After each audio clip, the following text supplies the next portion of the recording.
Feels like it's been a while since Norwich City have played at Carrow Road. It's been nearly a month now since that defeat to Middlesbrough, and obviously the League Cup game against Southampton. But we are back in NR1 tomorrow against, of course, Hollywood's finest, Wrexham, with Norwich City in pursuit of their first home championship win of the season, or any win in that regard. This is your Pinkham preview show on this Friday lunchtime. I'm your host, Connor Southwell, joined by Sam Seaman. We want to hear from you guys as well throughout the hour if you're watching us live, or even if you're watching us on playback as well. You can leave your comments down below, whether you're watching us on Facebook, YouTube, X, TikTok, as it may well be, wherever you are watching us these days. We want to hear from you in terms of how you think this game is going to go, the key talking points, maybe some of the selection issues that we're going to dive into as well, because there's plenty to get our teeth into ahead of this game. Sam, you well? It's been a busy old week, isn't it? Yeah, a little bit. It's been kind of. I mean, it's always nice, obviously, to get to speak to as many people and do as many things as we've done over the last week or so, especially when you're not in that rhythm yet of multiple championship games in a week. I don't know how we would have fit in speaking to all of the Norwich City personalities that we have if there had been another game. So in a sense, I'm thankful for that. But it feels like it's kind of, I don't know about you, but for me, maybe just because we've been speaking to so many people and at so many occasions about it, it feels like it's almost increased the importance of the game. And you get the sense when you, when obviously at Liam Manning's press conference, then, for a bit of to frame what I'm talking about, you obviously went and spoke to Liam Gibbs, Louis Molden as well, and that's still to come. I spoke to Emi Marcondes on Wednesday as well. And kind of all of them, it felt like, Wrexham was a big topic and quite an important game when you consider, obviously, the bigger picture, which is Norwich's promotion goals and trying to get to the Premier League, but also this home record, especially with it being so long since the last home game, as you referenced. It feels like, for a few reasons, it's quite a big game. Obviously, there's the interesting element of Wrexham and what they bring with that kind of Hollywood side and the attention that they've brought to the championship. So for a few reasons, it feels really big, and definitely that busy week has kind of added to it. How about you, Connor? Are you excited to be back at Carrow Road after a few away games? Yeah, I mean, I was there last Sunday for the women's team, so it probably feels less great for me. But yeah, in terms of a men's game and a championship game, really looking forward to this one. And of course, the first meeting with Wrexham as well since 1982, the last time they were in Norfolk. And this is, again, probably symptomatic of their wider rise. Was against Kings Lynn Town in November 2021. They won that game 6-2, by the way, but in 6 meetings against Norwich, yet to record a victory. So this isn't a fixture that's come up a lot, Sam. And I guess that is, in many ways, a testament to Wrexham's rise. I think everyone knows about it. If you don't, there's a documentary you can watch and you can go and find out all about it. But I'm sure you are well versed. And I think, look, like them or loathe them, and these documentaries always put teams in the spotlight, particularly given some of the personalities that are around them. 3 promotions on the spin. They arrive as a championship team at Carrow Road, probably as one of the most talked about, maybe ever in terms of the division, but in terms of in English football and probably stateside as well, predominantly, as one of the more intriguing and most talked about teams, whether that's positively or negatively. And I'm sure, for some it will be they really enjoyed the documentary. They really like seeing those side of things. And equally, there will be football fans who don't like it and don't like the recognition that they get. And that, like you say, probably makes it quite an interesting game beyond the actual game of football itself, because it probably doesn't just feel like Wrexham. It does feel, we always tend to use the word circus around, but it does feel like there's a bit of circus in town, doesn't it, whenever Wrexham come around? I don't mean that in a negative sense, by the way, but just in terms of everything else that comes with them as well. Yeah, definitely, and it kind of plays into the big game element that I kind of spoke about for a few reasons. Obviously, as you said, there will be people who fall on either side of the divide in terms of how they view things at Wrexham and how they've panned out over the last few years. I think those who maybe enjoyed the documentary and things like that will be, in a way, excited to see it roll into town in Norwich for the first time, but I think there will be quite a large contingent in the opposite side, probably the huge majority, to be honest, if I had to guess, that will be mainly desperate to see their team get one over on the kind of the Hollywood team of Wrexham, the money bags, as I've heard them labelled by various people at various times over the last few months, and probably with that considered, obviously Norwich brought in more money this summer, but we should also remember that they've spent a decent chunk by Championship standards. But yeah, there's definitely that extra added kind of spice to it of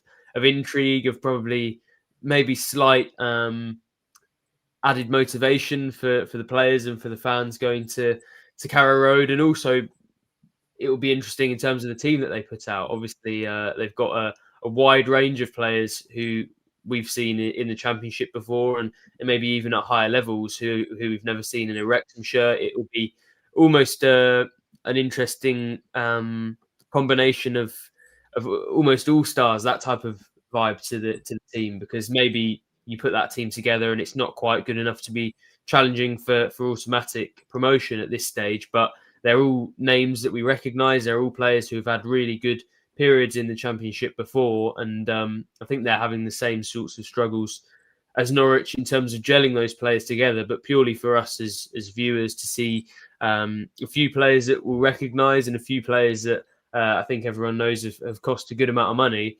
I think there are, when you add all of those things up, several very interesting elements going into the game, and that's without even touching on Norwich City and how important it is for them.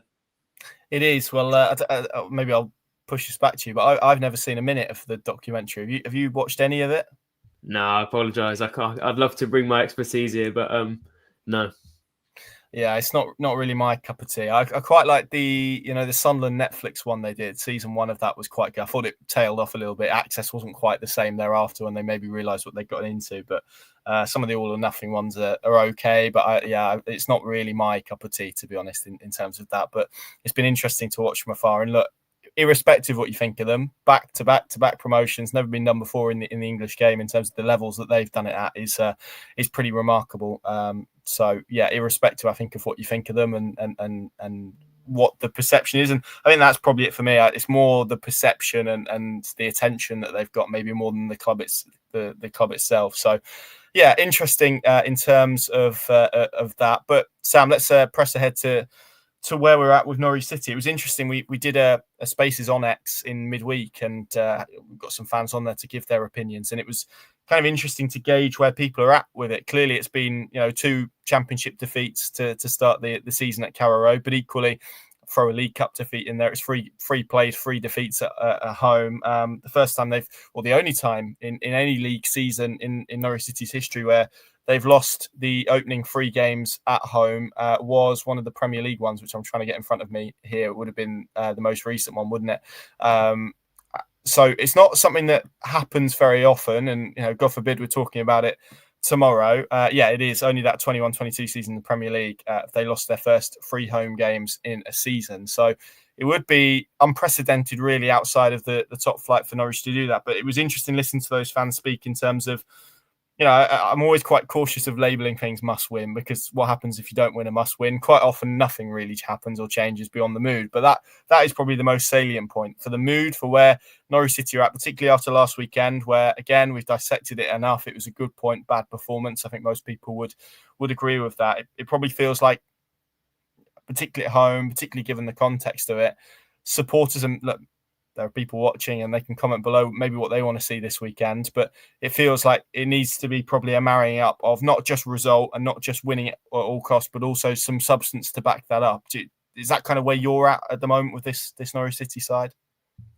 I think so. To be honest, I think I would forgive a result without a performance. I think right now they're in that bit really where we talked about going into the season, where if they do want to achieve this season, as obviously they do, and the focus has become a lot more short term in the last few months than maybe it was before that, and if they're going to deliver on that while also making 12 senior signings in the summer, I think you have to accept that there's going to be a period where things aren't as good as they are, but you still need to pick up results. I thought, although I found quite a few elements of Coventry relatively concerning for the long term, I thought in the short term it was kind of a perfect example of what they kind of need to be doing. But for me, you look at the ambitions that they have, the fact that they expect to be competing for the playoffs this season, and they hope to be in there.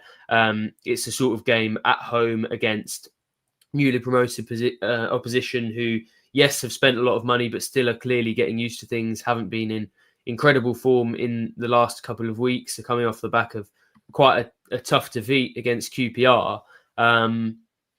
I think it's the sort of game that if you have ambitions to be in the playoffs, you can't really afford not to win, or at least not to win on a regular basis. I think as much as you can't take anything from the table right now, and we were kind of speaking about this on the last preview show, obviously nothing's decided at this point, but 3 points is 3 points now as much as it is in the last game of the season. And I think given there is that short-term focus, there is that ambition to get into the playoffs, this is the sort of game where if they don't get into it, they might be looking back at the end of the season and saying, a home game against Wrexham, probably much before they hit their peak at this, at some point this season, was an opportunity to pick up 3 valuable points, and they weren't able to do it. So I think for that reason, it's really important. But yeah, after Coventry and the performance that was not a step in the right direction, that was more defensive, that was less proactive than some of the performances we've seen from Norwich this season, and even on an individual level was concerning for some of those players. I think it is important that they show those performance elements. So yes, in an ideal world, I think they will be desperate to show their supporters what they're about, as well as getting the result that I think everyone recognises they have a great opportunity to get at a really important time now. But if you said to me now, Norwich win 2-0, it's a pretty poor performance, I think, for where they are at the moment, and especially in the context of those 3 home losses. I don't think it would be the end of the world, to be honest. No, win and everyone forgets about the rest. Exactly, Remember, you go back to that 18-19 season, and it was that sort of scrappy 1-0 win against Middlesbrough, wasn't it? That kind of kick-started that. So yeah, you can never sniff. It was interesting actually listening to Chris Wilder in the week in one of his unveiling press conferences, and he was kind of speaking about this, and he was saying, well, there's probably a patch of about 12 to 15 championship games you actually play well in, and then you've maybe got the rest of them that you're just trying to edge and be competitive in. And I thought that was a really interesting insight from clearly somebody who's been very successful at the level, irrespective again of kind of what you think of him. And Liam Manning clearly has spoken previously when he was at Bristol City about kind of chipping away and being consistent in terms of the points tally. So yeah, I mean it's going to be interesting to see, I guess, Sam, how they line up, because the key news that came out of that press conference on Wednesday was the double injury blow. I mean, it's been 5 of these. We've not really had to talk that much about injury, so it was due at some point, given what it's been like covering Norwich City for the years that we've been doing it. Where do you want to start? Krezene, Chris Gorin? I'll let you decide, but it feels like both are pretty major blows for different reasons at the moment. Yeah, let's go Chris Gorin, because I think it's kind of interesting, to be honest, which one you think is more serious. I think Chris Gorin is kind of the most automatically disappointing, and on an emotional level, I think after Norwich fans saw him score his first goal in yellow and green, obviously quite an expensive signing, maybe the most expensive signing this summer, nearly £7 million. He's also a striker and kind of one of those exciting players who I know Norwich fans will be desperate to see more of. I think, although actually in a way the Krezene injury is more of a problem tactically and in terms of the solutions that they have available, I think if I had to guess right now, I'd say Norwich fans watching back that press conference and reading Manning's quotes will have been on an instinctive level slightly more disappointed by Chris Gorin and the fact that he's going to be out for the next 6 weeks. So maybe we focus on that. And I think for this weekend, although they do have tactical solutions, it's just come at such a terrible time. The Krezene one obviously was for tactical reasons, but this one, just in terms of that goal against Coventry, the fact that actually, although on a team level, I thought it was a pretty poor performance that probably didn't even warrant a point. I thought on an individual level, he showed a lot of purpose. He probably added, well, clearly with the goal, but also with a couple of other moves, added a bit more of that quality that we've kind of been waiting to see from him. I think we've seen that that energy and that desire to make something happen. And even a couple of times where he's beaten 2 or 3 players, but then he falls at the last hurdle, or he can't complete the pass, he can't put the shot away. And the fact that he just added that quality, I think, in a new league, in a new country, when he's had a bit of a sort of topsy-turvy pre-season, I think would have given him so much. And then that injury is kind of exactly the blow that's required to snuff that momentum out. So, I think for him, it comes at a really difficult time.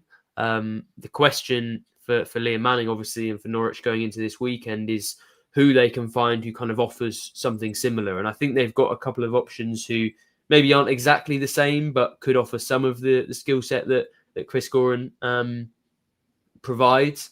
But for him, I think now the focus is on how he comes back really strongly, because, you look at things 6 weeks from now, it will be, November, and he'll have scored 1 goal for Norwich, having cost nearly 7 million. He won't have too many appearances in the bank, and a lot of his teammates will probably be quite far ahead of him in that sense. So I think he needs to really hit the ground running again and pick up that momentum when he comes back. And for that reason, I'm sure he'll be really focused on the quality of his rehab and things like that. But on an instinctive level right now, I think Norwich fans will be absolutely gutted that he's got this injury at this time.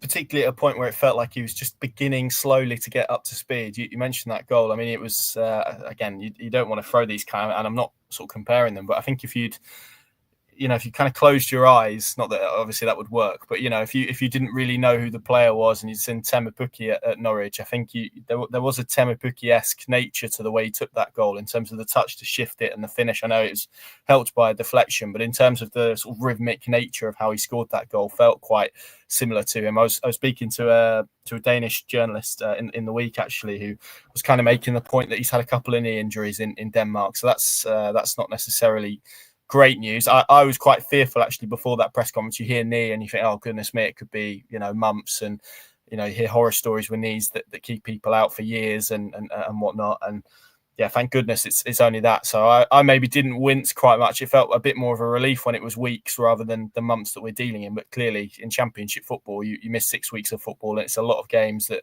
you're going to miss, although he's done it in a period where there's going to be some international breaks at least. So, that's a shame. We'll come on to probably the attacking makeup of the team in the show a little bit later. But Ben Krezene as well, Sam, probably for different reasons. I mean, we spoke about him last week in terms of how impressed we've probably both been with him at the start of this season. He'd had a period out with injury, slowish pre-season, wasn't the one clearly he wanted, and working his way back from that injury that he sustained in March away at Blackburn. I thought his performance at Blackburn was really good, and I think generally this season, Watford away in the Cup in that kind of hybrid centre-back role, he was very good. So that kind of lends the question as to what they do now at left-back. And for me, in my head, I can kind of foresee 3 solutions on the basis that Lucien Mahovo isn't ready. And I think that felt pretty clear from what Liam Manning said to him before the Coventry game. And look, clearly we know how it works in football. Things can get kind of streamlined and people pushed a little bit quicker, but you got to think the length of time that he was out. We're not talking about a 3-week injury. We're talking about a player who's been out for a prolonged period of time. I don't see really a scenario where they push him and accelerate that and push him and risk him to the extent where he starts tomorrow. Could be really wrong when that team news drops, but I'd be surprised if that was the case. So kind of feels to me like we've got 3 solutions. Callum Fisher playing at left back, which is clearly how they ended the game at Coventry. And I agree with what you said in Tactics Ball, actually. I thought after what was a difficult first half, probably not really for reasons of his own making, he recovered really well. I thought he was really good in the second half. Kenny McLean as a left back, which clearly we saw under David Wagner, didn't we? And a little bit last season, I want to say, but all the seasons merge into one. So that feels like another potential solution. Or a return to the back 3, and you maybe square it off with Cordoba and Diallo, which I know you sort of felt would be the way they went in terms of your tactics board video. I'm probably leaning more with the Fisher scenario. So I mean, just talk to us a little bit about maybe why you feel it will be a back 3 over those other scenarios, alongside maybe any others that I've missed out, which is plausible. Yeah, I don't know if part of it is a personal bias against right-footed left backs. There's something in my brain that hates watching attacks killed off when inevitably every right-footed left back gets the ball out in a good wide position and is forced back. And it's not necessarily a slight on Kellen Fisher. I think that happens with everyone really. It's a reason why I probably wasn't as hot on Brandon Williams when he was at Norwich as a lot of people were. And yeah, I just feel like the attacking side of it is completely killed. But obviously, Manning went for that setup in the second half against Coventry. So it's clearly something that he's comfortable with in certain circumstances. But I think you have to kind of view that in the same lens that you have to look at Liam Gibbs and Oscar Schwartau coming on as the wingers when Mate Jurasek was on the bench, and there were other options in that sense at Coventry when they were 1-0 up. Coventry were dominating the game. They were under the cosh, and I don't think many people were questioning those substitutions just to kind of bring a little bit more energy and maybe some defensive solidity out wide. So I'm thinking maybe the Fisher decision was in that vein, that actually it might not work for the balance of a team to have a right-footed left-back in there when you're trying to attack and you're trying to create chances and you're trying to do things in that way. But I sensed the pragmatism in Manning that went, okay, as much as he would have liked them to dominate more possession and to push for a second goal and to be a bit more proactive, clearly it just wasn't happening for them in that game against Coventry. So maybe he saw that and he took those factors and decided that Fisher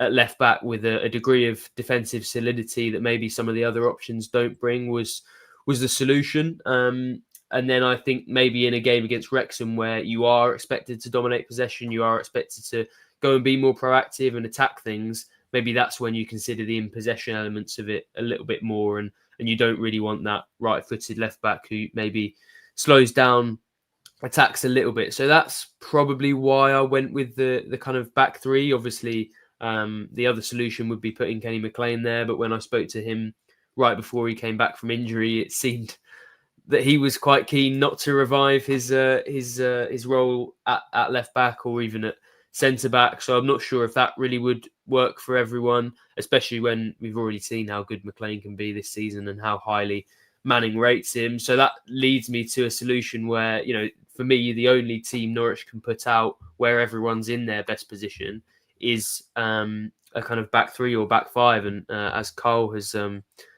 referenced in his comment, that's also what Wrexham do. And I know obviously for Norwich, it's not so much about neutralising what Wrexham will do, but in a defensive sense, that's generally what a back three tends to do if you match it up. So I think there's that going in Norwich's favour. And yeah, like I said, I think it's the only solution Norwich really have to get all of their players in quite natural positions. But even that with that considered, I'm not. There were obviously issues with it earlier on in the season, especially in terms of creating chances and things like that. So there are issues whichever way you go. I think ultimately the solution is just for the team to be better, in either formation. But yeah, I'm really interested to see which way he goes because I think there are a couple of tough options. But I could also see him going with Fisher at left back.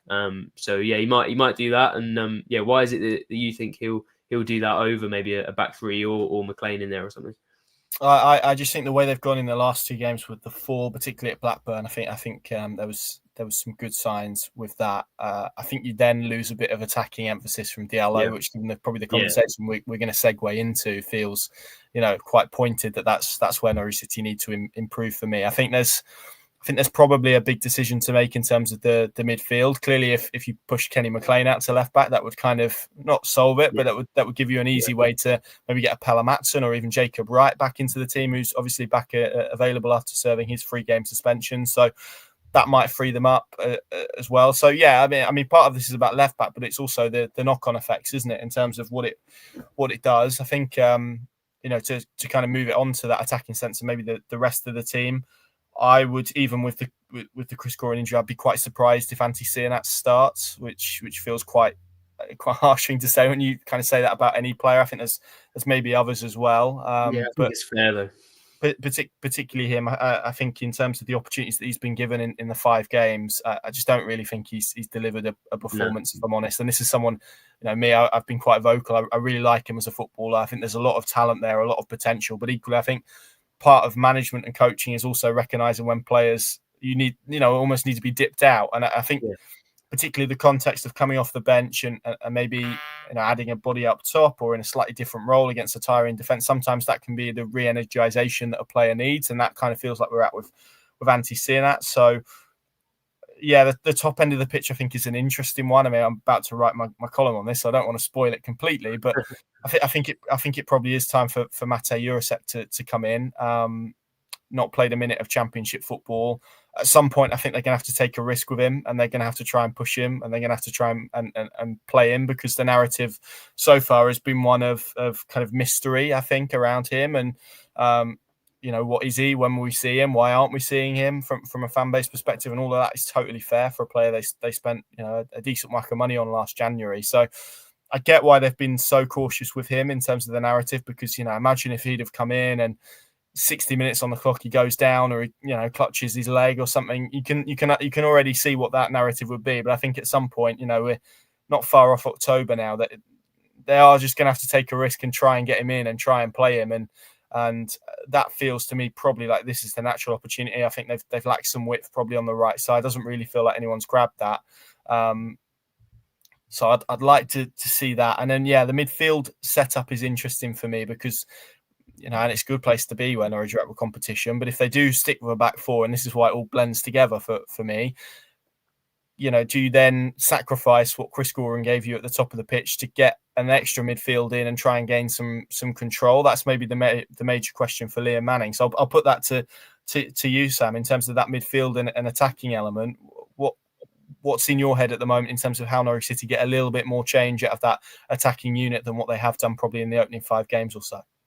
Yeah, it's difficult, really. I think if it was down to me, then I would be replacing Sienats with Jurasek in whichever role that is, whether it ends up being a back three with one of them playing in a sort of number 10 position, or whether it's he retains the back four and it's more of a traditional wide role. But I think partly because of what Manning said Wednesday at his pre-match press conference, which was about players needing to know that yes, they've got the support and they've got the trust, but it's a performance industry and they need to be performing and they need to be delivering if they're going to be successful at Norwich. And I think even if you think Sienats is the best option for Norwich at the moment, which I don't, but even if you're Manning and you think that, I think it sends out a worrying message that if you're Sienats, you can have 5 or 6 pretty poor games to start off the season, and your position still that was also going to be the point of this, right? The fact that you're bringing in players and you're adding depth to the squad. So actually, if you have a player who and look, it's a 46 game season, I think Antti Sienats will find form, and I think he will come good. At the moment, he's not, and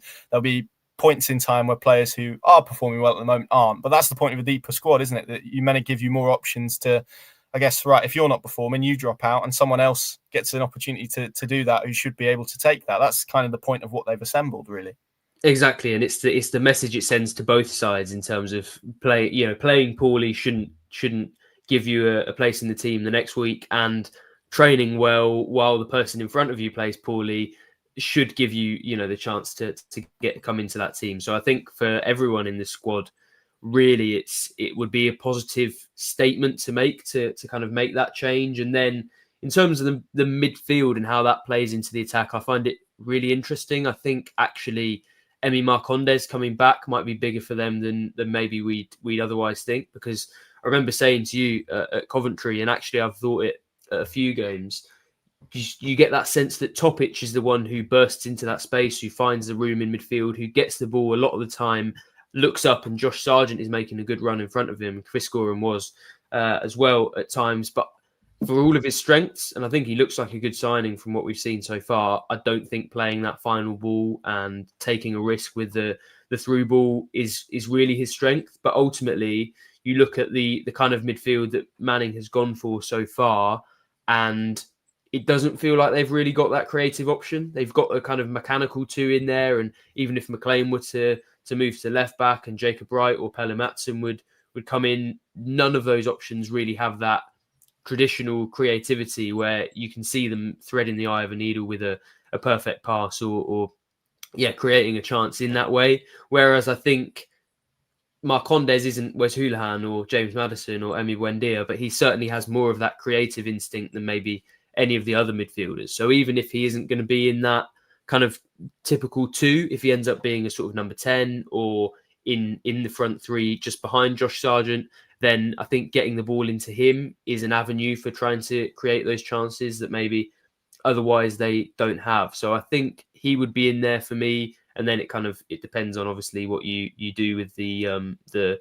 back 3 or the back 4. And I think we know that if Papa Amadou Diallo hasn't taken an injury that we don't know about, he'll be in that 11. Josh Sargent will obviously be up front. And yeah, so for me, I would have a 4 of, I suppose it would be a 4 either way of Diallo, Sargent, Marcondes, and Jurasek. But I still, as you'd have seen on Tactics Board, I still veered away from predicting that he'll be in the 11 because I just think, having not played any Championship minutes so far this season, there isn't much evidence for there being much faith in him, as much as I'd like to see him in there. And I think there's still a chance that he comes into the 11. The lack of game time for him so far kind of makes me lean away from it, even if I think that would be the right decision. Yeah, agreed. I just think, particularly with 5 subs now, do you say to him, look, Mate, go and give us an hour, really high intensity, high quality. If you're shattered, if you're feeling something, we'll take you off. We've got 4 subs or 5 subs to play with. I just think at some point they're going to have to take a risk like that on him because he's still talking about a player who's played 80 odd minutes, hasn't kicked a ball in the Championship this season. Maybe it's the type of decision you can do. Look, and as we said, sometimes maybe it wouldn't work and whatnot, but it just feels like they need something to spark what they're doing from an attacking perspective, and maybe that is the solution. Maybe it's not. I agree on Marcondes. I think actually, I was thinking about it in terms of a 4. Same to you, and again, we can maybe stretch this out to a midfield debate in a moment. But I think increasingly for tomorrow, I'd probably like to see a 4 of Jurasek on the right, Diallo on the left, Marcondes in a 10 behind Josh Sargent, providing obviously Marcondes is fit enough to do that. I think he's probably the one in the squad that you look at. And look, there aren't many of them. We talk about wide options. There probably aren't that many that we'd look at in terms of number 10s and saying they've got heaps of options in there. But I'd probably like to see him. I like the energy that he gives, that creativity, you say, and probably feels like they need a bit more of a connection between almost that midfield and deeper stages of what they're trying to do from an attacking perspective as well. And I think he could buzz around a little bit, as he did at Portsmouth in the first half, to be fair, and just provide a little bit of, just be a little bit of a nuisance, which is what Chris Goran was doing really effectively. Midfield 2, then Sam, how do you see this one going? Because again, it's been Topic and McLean. It feels hard to see a world where that gets broken, but clearly with Wright back into the mix, still haven't seen Pelle Madsen yet. With this kind of backdrop of they need to improve in possession, which I think we both agree on the back of last weekend, where why did they have to defend so deep for so long? It's because they couldn't retain the ball and they weren't good enough on the ball. And people ordinarily look at the central midfielders for kind of establishing that control. I think it was difficult for them last weekend. They were playing against, in my view, what is probably one of, if not the best midfield 3 in Torp, Grimes and Redoni. I think most Championship teams are going to struggle. Are you tempted to make a change in that area of the pitch and maybe bring in perhaps what we would associate as being a more natural ball player, which we haven't seen a lot of Pelle Madsen, but that's certainly the vein in which Liam Manning has spoken about. In Jacob Wright, we know his qualities there, but he's kind of struggled in that area at the start of the season. It's a very different role to what it was under Johannes Torup, so understandable. But where's your head at with that midfield too?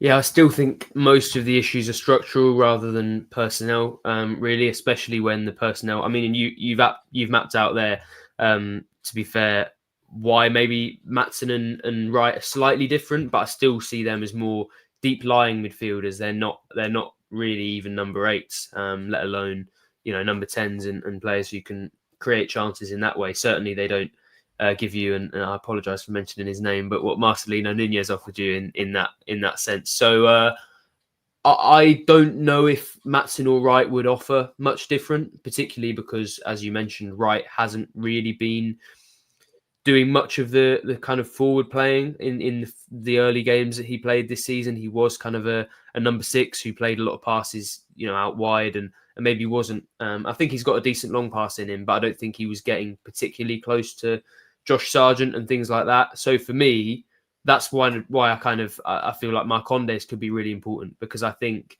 having a two kind of 6s and a number 10 gives you a decent amount of balance in midfield. And I think on the ball, more of it is about balance. I think at Coventry, there were a couple of reasons why they struggled. One was because in possession, they didn't have that link with the 4-4-2. And the other is that out of possession, obviously Chris Gorin is much more of a striker than he is a number 10 or a midfielder, and it felt like they were outnumbered by Rudoni and Grimes and Torp, as you said, because Rudoni is very much a number 10 and a kind of more of a midfielder than a striker, and he was dropping in, and Coventry had a 3v2 really often. So I think for me, it's more of a tactical issue, and the good news on that front is that Wrexham play a back three, so they tend to be stretched a little bit in the midfield numbers wise more than Coventry are often. So yeah, I don't know if I'd change things with that midfield too. I think McLean and Topic have both been relatively impressive this season,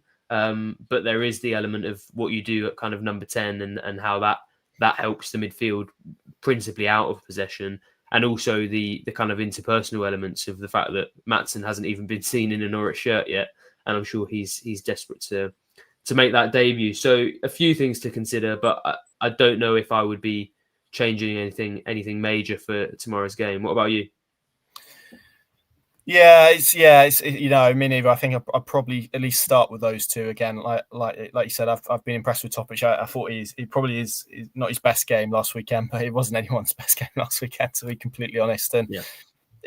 I agree with you. It speaks more to me about the overall balance of the team that I think they need to kind of solve, rather than, again, I know we've kind of done it for the last 15 minutes and got a bit bogged down in formations, but I think it's easy to kind of deal with it in that way. I think for me, it's all very well and good us talking about kind of static positions in terms of within formations, but actually it's the options people have when they've got the ball, the composure they've got, the type of areas that Norwich are pushing the ball into, the options that are in and around them. These are probably the more simplistic elements for me. So if they can, just get probably bodies a little bit closer to each other and get the spacing a little bit better in terms of in that possession, I think it's something we could see improve quite quickly without maybe a radical overhaul of the personnel. Yeah.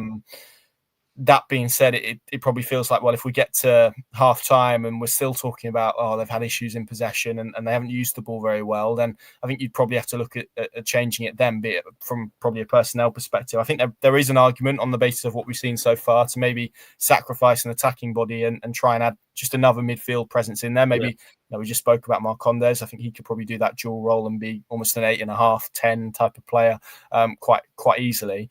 And that might help them. Interestingly, I know we're speaking about Wrexham in a back three as well, but Phil Parkinson's been speaking probably a little bit interestingly about a change of shape potentially for them as well. So I think it's not beyond the realms that they go for a back four. And it's interesting having watched kind of the highlights of that QPR game. And what does become apparent is quite how easily QPR were able to get in behind them. But equally, I think just how much they struggled on that left side where, clearly if Norwich could get a really effective right side, and this is where I think maybe the argument for a Mate Jurasek or maybe even an anti-Sinats to persisting with him strengthens, because actually if you can get Stacey and another up against McLean and they stick with that kind of wing-back system with a Callum Doyle, Connor Cody, I think there is opportunities there to be got up, particularly in beyond. So, it's really interesting, and it is going to be really interesting to see what way Liam Manning approaches it and how he kind of puts all of those elements that we've spoken about together into something that is a lot more cohesive.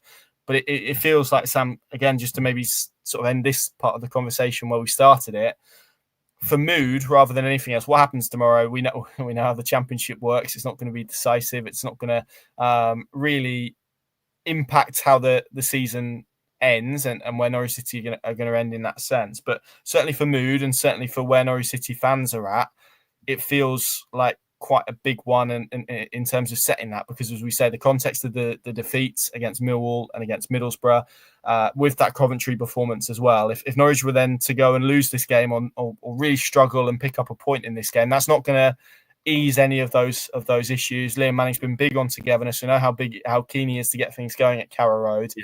It feels like it's quite important that Norwich City get off the board, probably by hook or by crook, really, tomorrow. Yeah, definitely. And I think you use the word mood, and that for me is the biggest part of the home element, because it's kind of I think you can forget about it at times when you go to the away games and you see them getting a decent result against Coventry, even without the perfect performance, a good result and performance really against Blackburn. It's it's easy to forget sometimes that the large majority of those fans who are in the stadium at Carrow Road tomorrow haven't even seen their team play for the last 3.5 weeks, but secondly, haven't seen their team win for months and months. I'd have to Cardiff on the final day, yeah. So they haven't seen their team win for 4 months. Even within the context of this season, all they've seen are losses. So I think, for the mood and for everyone being, having that togetherness and being on side really with what Manning's trying to do, I think it's really important that they get that win, and probably also that they produce an element of that performance. But again, I'm going to come back to kind of what I've said earlier in terms of the points as well, because being at home isn't just a nice thing for the mood, and it isn't just to show your own fans that you're decent. It's also when you're trying to get promoted to the Premier League, when you're trying to finish in the playoffs, as we actually saw, to be fair, under David Wagner. If you can build up that momentum in your own stadium, it can be a really useful tool to, and that's where kind of the mood and the results play into each other a little bit. And it comes back to that chicken and egg type thing that we end up talking about usually when things are going quite badly at Carrow Road. So, I think for those reasons, it's really important. But kind of, each one feeds into the other in terms of, the fans giving to the players giving to the fans. I'd say after 3 home defeats, it's probably about time that those fans were given something to cheer on. But I think they've got a really good opportunity to do that tomorrow, and I think that's probably why it feels as big as it does. Agreed. I mean, I wrote about this. This is a section for my six things after Middlesbrough, but Norwich's form at Carrow Road this year really is not great. I'll read it to you now. 14 games they've had at Carrow Road, excluding obviously the cup game against Southampton. But if you want to add that, then fine. 14 Championship games they've won. Just 5, drawing 3 and losing 6. They've scored and conceded 25 goals. So scored 25, conceded 25. Zoom in even further, and since that 4-2 victory over Stoke back in February, Norwich have won just once in their last 8 at home, which came on the final day of the Championship season against already relegated Cardiff. 15 goals conceded in that period. And when you consider, Sam, really that, just a year ago, we were speaking about this impressive Carrow Road run, that obviously, and again, I know we're kind of talking about it spanning a season, which is always a little bit of an unfair way to do things, but those are the numbers. It was Liam Manning's Bristol City that broke that kind of year-long record. So when you consider how good Norwich were before this year at Carrow Road, it's been a really quick and probably concerning in a general trend. And obviously, there's a lot of context to wrap into that second half of the season with Yannis off Torup, and we know what happened subsequently. But it does feel like they need to get things going at Carrow Road and kind of arrest that general trend that we've seen in 2025 so far. Yeah, it does feel incredibly ironic that a year ago Liam Manning was the only man who could win at Carrow Road, and now it feels like he's the only one who can't. But I think that is kind of, that showed really that period how big it can be when you kind of get over the line at home, because in contrast to this season's form so far, they were terrible away from home in that period. But almost in the same way that I think Wagner was able to create a little bit of a siege mentality in his own dressing room, you almost had that with the fans, who I think were clearly not happy with some of the way that Norwich played, but they had that short-term focus of the playoffs, and they were delighted to be there every week cheering on a team that they felt confident were going to win the game. And I think that's kind of the main element in terms of the mood, is that when you can build up that sort of home record, it just creates that positive association where you turn up at Carrow Road, you feel like it's going to be a positive afternoon. Whereas I think now Norwich fans, after what they've seen at Carrow Road for most of the year, as you laid out pretty brutally in that Six Things piece, I think they've got negative associations with Carrow Road at the moment. They go to a place and they see a place where the last 10 times they've only had a good time, 1 or 2 times. So I think it's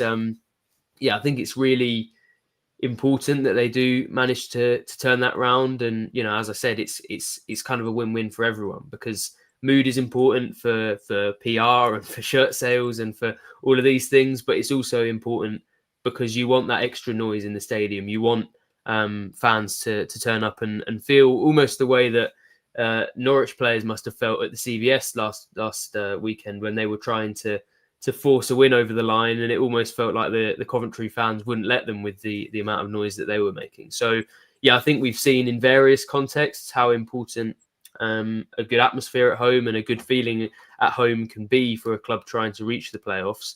And yeah, when it's been so long since the last home game, when you're facing a team that's just been promoted from the lower division and hasn't had the best couple of weeks in terms of their performances and their run of form, you're not going to get, I don't think, many better opportunities to try and put 3 points on the board and try to arrest that run. So I think in a way that adds an element of pressure, but really the players should be looking forward to an opportunity like that.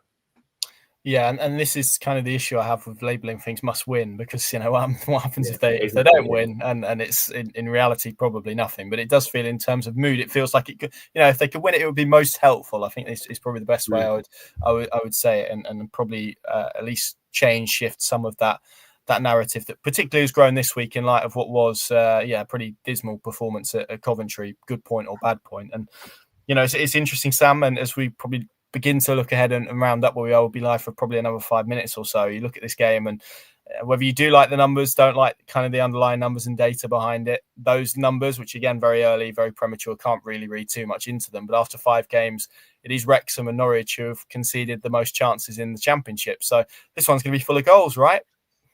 Well, fingers crossed, unless Vladan Kovacevic has anything to do with it based on his last few performances. But yeah, that was actually that XG number, which I know is obviously highly controversial, but it was what I kind of used for a piece on Kovacevic earlier in the week, because obviously it's been a very good few performances for him after what I'd say was quite a rough start. And I saw that he's actually, or Norwich have outperformed the XG that they faced against by I think almost 3 goals now, which in one sense shows how good Harry Darling and Jakov Medic and particularly Kovacevic have been in sort of last-ditch tackles and when the opposition has a chance. But in another way, it's quite concerning that maybe things could get worse from here if people start to be more clinical and if Kovacevic maybe does struggle for form. So I think that's probably where the performance element comes in, because we can talk about winning being the most important thing, but winning doesn't just happen. You have to,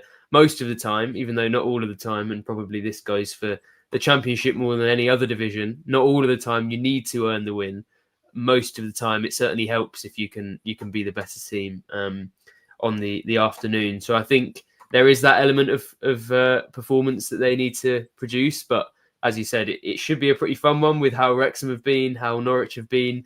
I think when you look at the 2 squads, and even though it's early on and where they are, as well as the fact that Norwich are at home, they probably do have that slight advantage, and they do go into it as probably favourites for this one. I think now that we've talked up how entertaining it might be, it's probably going to be a 1-0 win for somebody, as it ended up being at Coventry. I think I was not to bang my own drum, but I was spot on when I said Coventry have been really entertaining so far this season. So it will be a 1-1 draw after the international break. I think there might be a few more goals in it, but yeah, without giving away my prediction too early, I think it's going to be an interesting one, definitely, and a big opportunity for Norwich. Yeah, absolutely. It's a really interesting Wrexham team. You look at even the team that played against QPR last weekend. I know obviously they're going to have Josh Windass back this weekend. Yeah. But you look at Callum Doyle, clearly someone that we know well, and when he performs well, and look, there are cons to his game, and we know what they are. We've spoken about them probably in the hour broadcast, but in terms of on the ball, was excellent for Norwich last season. Connor Cody, who again maybe on a different stage of his career, but has been very successful. Played for England, right? I think at least a couple of times. So is no mug. Lewis O'Brien, always really impressed with him at this level. James McLean has had a very solid career. Kiefer Moore, who has been part of some Championship promotion winning teams, be it with Ipswich, was obviously a part of that Sheffield United team last year that lost at Wembley. So no mug by any means. Ryan Hardy, who has caused Norwich City some real problems in recent years with Plymouth. There's real talent in there, and that's before you go to maybe some of their signings that they added late on. I mean, Ben Sheaf from Coventry, who struggled with injuries, but at this level has looked a very good player. Nathan Broadhead, who's got promoted with Ipswich. Dom Hyam, who's been, a regular in a Blackburn team for a period of time. There's talent in that squad, and probably again, so there's quite a few similarities with the two teams in terms of the summer trading. Norwich did 12, Wrexham did 13. A lot of Wrexham's came towards the end of the window and the back end of the window. Feels like two teams probably just trying to gel and get themselves together, doesn't it, Sam?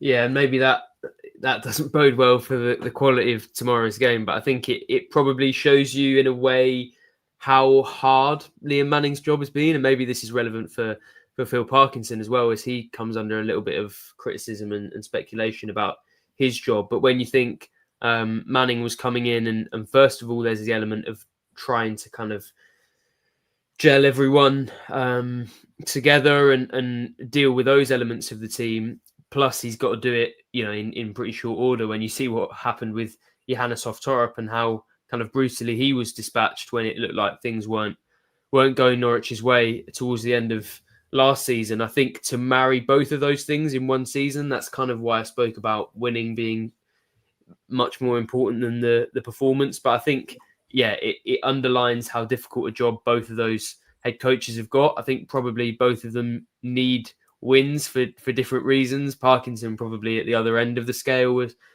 from Manning, who's just, I think, trying to maybe get things going in front of his own fans and trying to build that relationship and those memories. But for different reasons, it is a huge game for both of those head coaches, who I think maybe have a tougher job on their hands than a lot of people would give them credit for. How do you see it going tomorrow?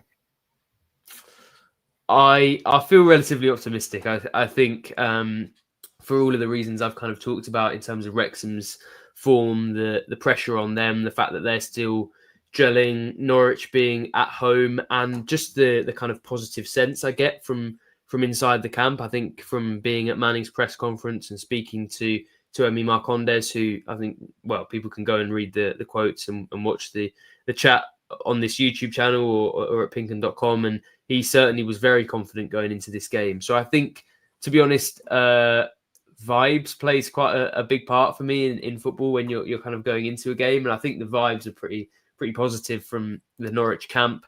I think it's kind of all adding together to present them with a pretty good opportunity to sort out that home record. So even with injuries, I feel like they've got a decent chance, and I think it will be a relatively comfortable 2-0 Norwich. Probably not there you go, just like Chris. Probably not the perfect performance, but I think it will be sort of somewhat pretty good. So I see them winning 2-0. What about you, Connor?